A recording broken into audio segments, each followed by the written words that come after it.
my second day doing this, and like I told you guys, this is for explaining my life to make sense out of it. I guess advocate my life and what happened, to show people that we all go through certain things that make us who we are. Everyone's literally equal. I have certain beliefs I feel as though they may be unrealistic, again, but it's realistic to me. Obviously, I wouldn't believe it if it wasn't. I think we all have our own beliefs because the world don't get a lot of things that we do. Everyone should be grateful all the time. I'm here, like I have a room. I'm really grateful for that. I'm in a house. I have a bed to sleep in, I have food, period. But I'm grateful for it. I get to feel secure in myself in a way that most other people can't. Crap like this has been going on for generations. People ignoring, not acknowledging other people's feelings and emotions, and mental health has almost become a myth in other people's point of view, which is very shocking based on how I grew up. You can be so grateful for something. You want to thank the world that you have. If it's not something that you truly want for yourself, you will never be happy with it. And I know that from experience. I've basically been living in almost a mental cage my whole life. They made it seem that my problems were too much to handle and no one could understand them or even comprehend why anyone would do the things they did to me.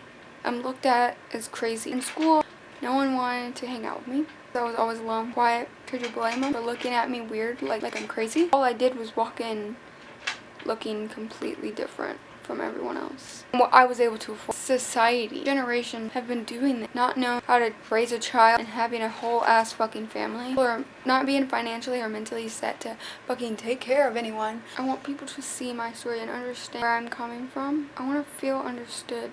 For once, this is how I feel myself doing videos. Because if no one else understands me, I'm just gonna understand myself, if that makes sense.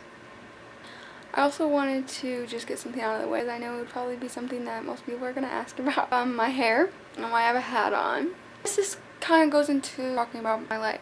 My mother was a perfectionist, very mentally unstable, mentally unhealthy. I would say she was a perfectionist on how I looked. Every time I would pick out an outfit, how I looked, because it's not what she picked. And she would say it's ugly. I'll try and do my hair. She'd be like, oh, it's ugly, you can't do that. I look good to her. What I do? I listen to her. What else am I supposed to do? I'm a fucking kid. So I listen to her.